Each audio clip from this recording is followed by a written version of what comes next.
Here's our video presentation for organizational behavior cost. Our group members are 润林马、乐平、辉罗、饶里、嘉兴里 and 施瑶王. We have been working on the topic how to reduce social loafing. Social loafing is the phenomena of a person exerting less effort to achieve a goal when they work in a group than when they work alone.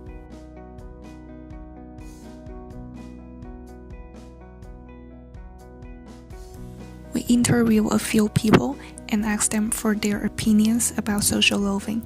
We first started with 2 questions. Did you ever meet with this problem in your work? And how do you feel about it? Here are some examples.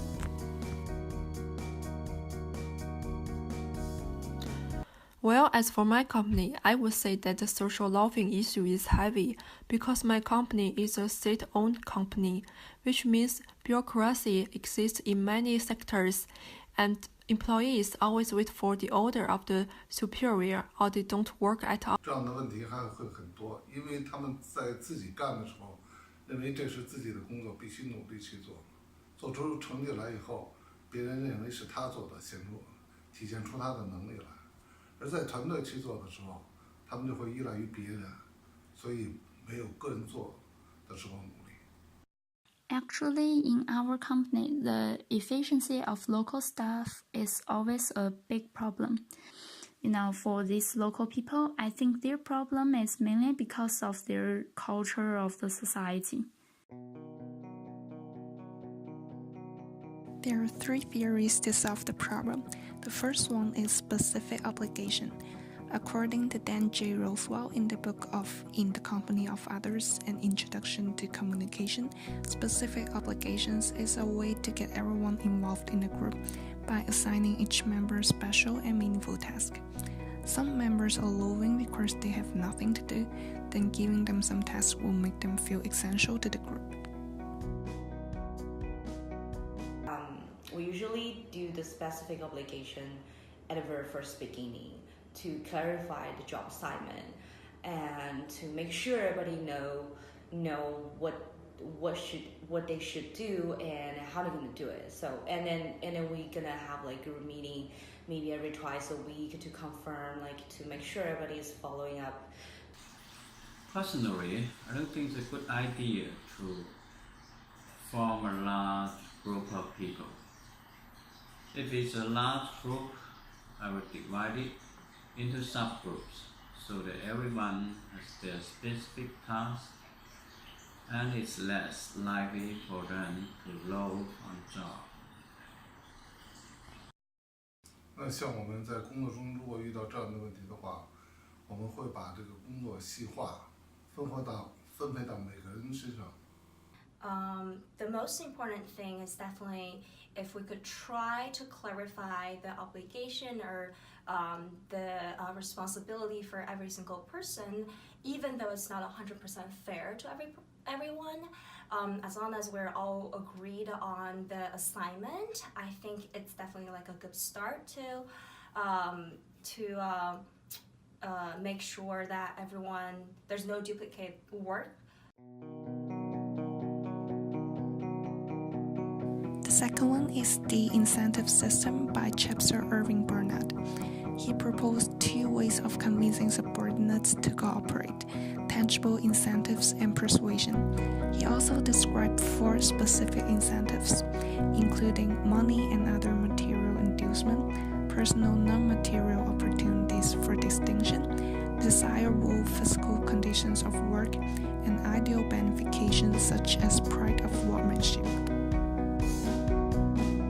Usually we're doing the rewarding, like a reward system, which is, if it's really tough and, long-term project, and then the manager also, the company will, give the bonus, like a reward to the team if they completed this, tough project. So to motivate the employees to, to take the work.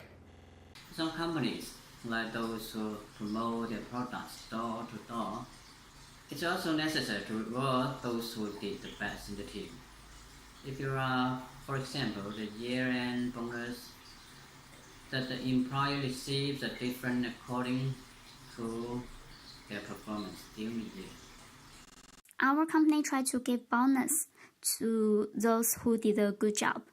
But because these people have the minimum wage protection, they just didn't care about extra rewards. Once, when I talked with a local worker, he told me that because their salary can help them to solve their food and clothing problems, it's just useless to earn extra money.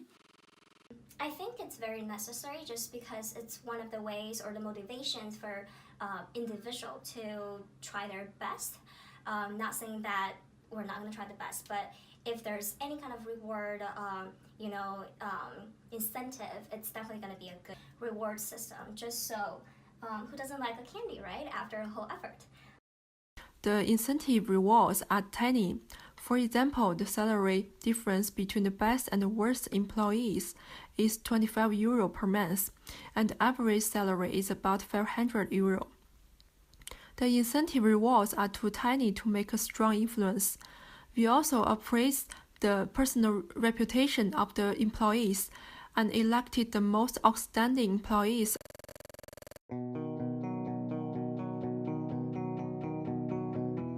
The third one is the performance system by Armstrong and Barron. They define it as a strategy and integrated approach to increase the effectiveness of the company by improving the performance of people who work in them and by developing the capabilities of teams and individual contributors. A performance management system is often used by the managers in order to align the goal of the company to the goals of their employee, thereby ensuring the productivity.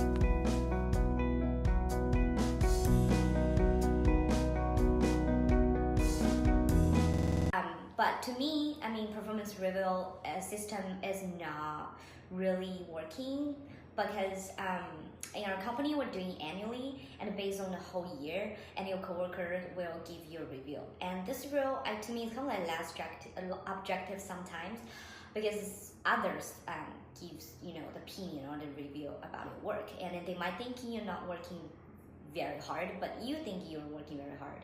So I think it's like kind of less objective. So I think each theory has its own merits and limits.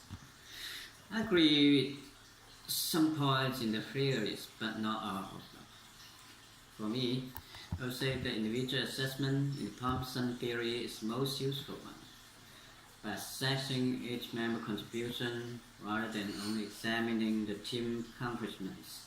As a whole, people will naturally contribute more to the work. It's also a kind of motivation for the employees.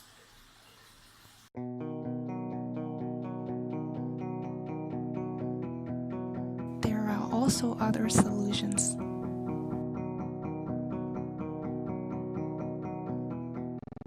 But ways of assessing performance are also full of biases. So that can help, but not always. I think the only solution is talking about it as openly as possible with all the people involved. Once he or she knows about it, the best way is to talk with everybody and say, okay, so if you're not contributing to this work, why? Are you not interested anymore? Etc., etc. So then solutions can be found. But if nobody says anything, it's tough to find solutions. The most important thing is make sure the company has a very healthy, productive, motivating culture.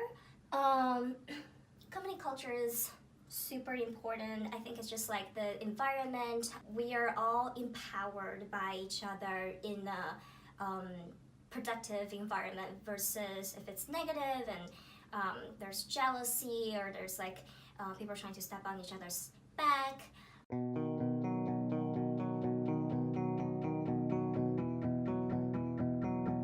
Based on the feedback of our interviewees, 3 theories, specific obligations, incentive system, and performance system all contribute to the reduction of social loafing.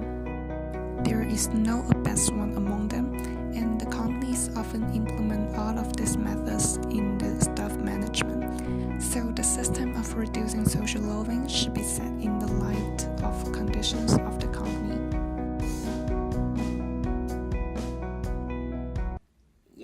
all of them. I mean, I couldn't say this theory is better than the other one because it really depends on the situation. 4种方法都非常好，而且我们在实际过程中都在应用。然后我们把工作再分化为每段，让每个员工都明确自己的工作内容，然后分工合作。对做得好的员工，我们会有奖励。然后而且来说的话，他的工资、他的待遇、他的奖金都会比较高。如果对做得不好的员工，那我们他的收入和奖金这一块就会降低。所以来说，4个方法我们都在用。谢谢各位。